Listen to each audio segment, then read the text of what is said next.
In the summer of 1936, in a farmhouse 11 miles outside Emporia, Kansas, a 19-year-old named Clara Voss packed 40 bushels of potatoes, cabbage, carrots, and wine sap apples into a dirt-floored room dug into the hillside behind her family's barn.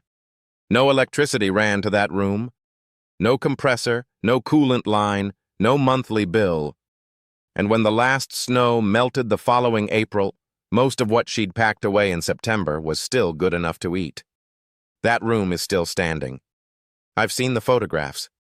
And the reason I'm starting with Clara instead of starting with you standing in front of your refrigerator is this. The thing she built solves a problem you're paying a subscription to solve right now. And almost nobody alive today has been told how she did it. Here's the number that should bother you. The average American refrigerator costs somewhere between $80 and $120 a year to run, every year, forever, and a meaningful chunk of what it's cooling isn't milk or meat. It's exactly the kind of produce Clara Voss stored for free. Potatoes, onions, carrots, cabbage, squash, apples, beets.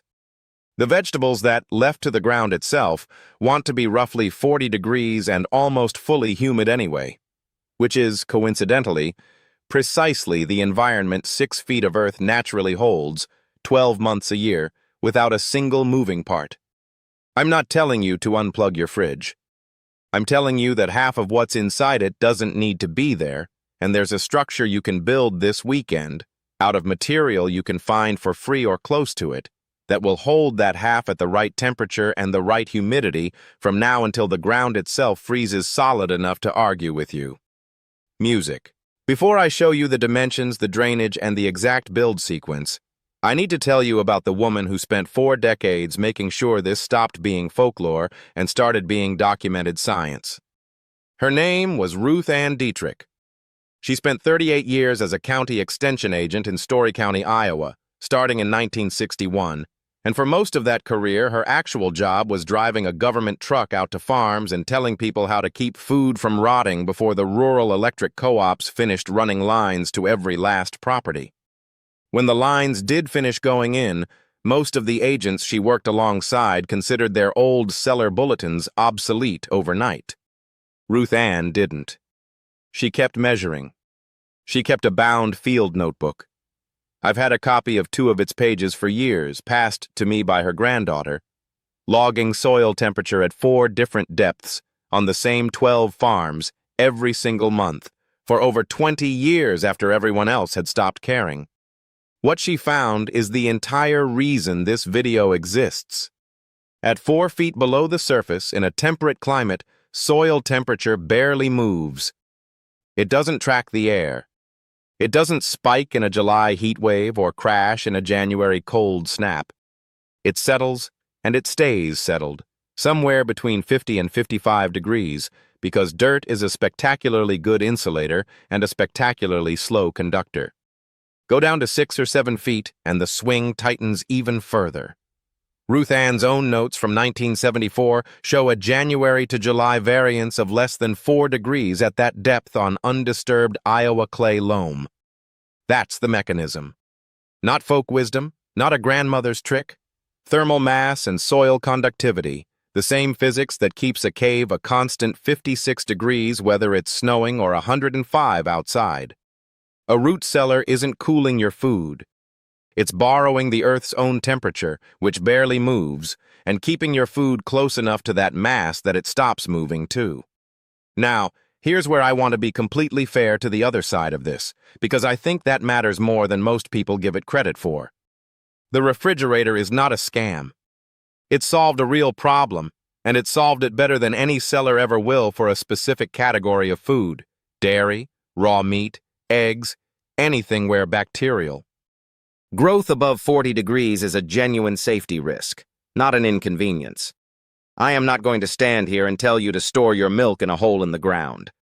That would be irresponsible, and frankly, it would get somebody sick.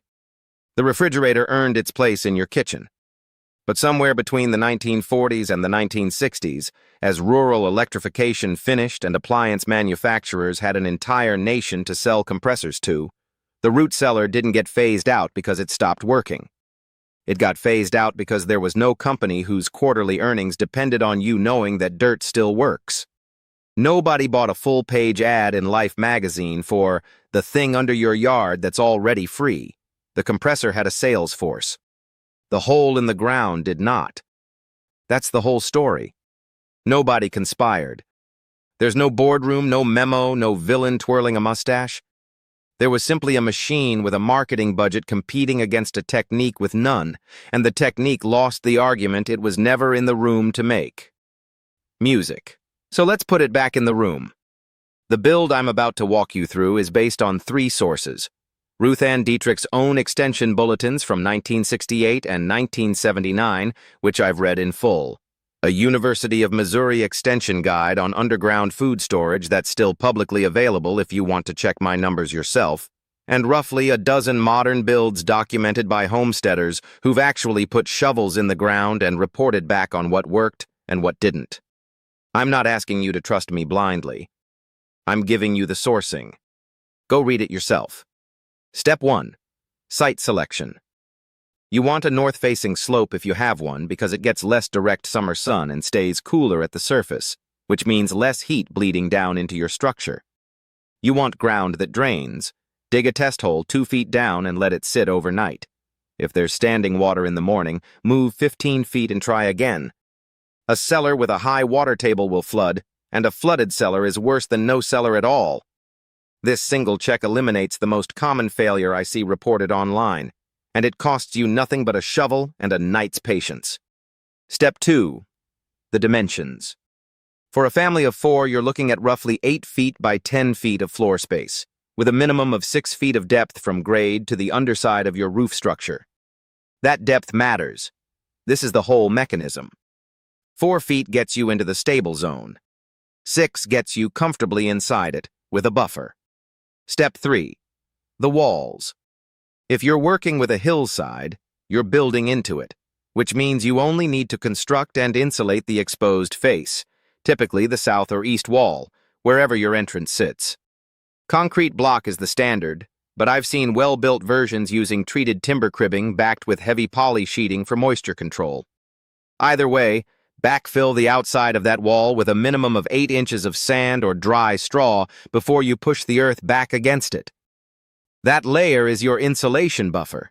It's what keeps the wall itself from wicking surface temperature swings straight through into your storage space. Step 4. Ventilation. And this is the step people skip and regret. You need 2 pipes, not 1. An intake near the floor, drawing cool air in from outside. An exhaust near the ceiling, letting warm, moisture-laden air escape. Warm air rises. If you only install 1 pipe, you get stagnant air and eventually mold. 4-inch PVC works fine for both. Cap the outside ends with mesh to keep rodents out. That's not optional either, because a root cellar with an open pipe is an invitation. And I've had more than one person write in about exactly that mistake. Step 5. The floor. Leave it dirt if you can, or a thin layer of gravel over dirt. This isn't laziness. A dirt floor, lightly dampened every few weeks in dry stretches, is your humidity source. Most root vegetables want 90 to 95% relative humidity to keep from shriveling. A sealed concrete floor with no humidity source will dry your storage space out faster than you'd expect, and dry air is exactly what turns a firm carrot into a rubber one by February. Step 6. The shelving, and the part almost every tutorial gets wrong. You don't store everything the same way in the same spot, because different produce wants different conditions, and different produce also emits different gases. Apples and pears release ethylene gas as they ripen. Potatoes stored near that ethylene will sprout early. Put your apples on a separate shelf, ideally near the door where it runs a few degrees warmer, and keep them away from your root vegetables entirely. Potatoes and carrots want it colder and darker, the back of the space, away from any light that sneaks in around your door. Squash and pumpkins actually want it warmer and slightly drier than everything else, around 50 to 60 degrees, So if your cellar has a natural gradient from the door to the back, that's not a flaw. That's free stratification working in your favor. Use it. Squash near the entrance, root vegetables in the back, apples wherever there's a barrier between them and the potatoes. Step 7. Monitoring. A $10 thermometer-hygrometer combo hung at shelf height, checked weekly for the first season. You're targeting 32 to 40 degrees and 90 to 95% humidity for your root vegetables. If you're running warmer than that consistently, your ventilation is probably letting too much outside air through on hot afternoons. Close the intake partially during peak heat and reopen it at night, when outside air is cooler than your cellar and you actually want the exchange. That's the build. Total material cost, if you're working with reclaimed lumber and sourcing your own gravel and sand, typically lands under $200. Compare that to what you're paying your utility company every single year, forever, to run a compressor that's doing a job the ground would do for free. Now, the honest limits, because I promised you those, and I mean it. This will not store dairy safely. It will not store raw meat safely. It will not replace your freezer, ever, for anything. A root cellar that isn't dug deep enough in a climate with genuinely hot summers will not hold winter temperatures reliably through August and September. You'll get roughly 6 to 7 strong months out of it in most temperate zones, not a full 12, which is why I said half the year and meant it precisely, not as a marketing rounding up. And if you skip the drainage check in step 1, you will regret it the first heavy rain of the season. This is not a replacement for refrigeration. It is a replacement for the specific fraction of refrigeration that never needed electricity to begin with. Music. If you've stayed with me this far, you already understand something most people who've only ever lived with a compressor humming in their kitchen have never once had reason to think about. That cold isn't something you have to manufacture. Sometimes it's just sitting 6 feet under your own yard waiting for someone to dig down to it. Here's what I'd ask of you. In the comments, tell me your USDA hardiness zone and what your electric bill runs in the peak of summer. I'm building a real picture zone by zone of where this makes the most sense and where the math is closer. And your numbers help the next person reading those comments make their own decision with real data instead of a guess.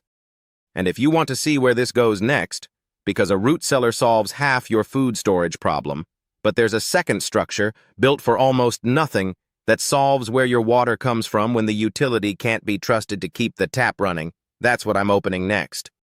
Some of what's in it, the water district would genuinely rather you not know how simple it is.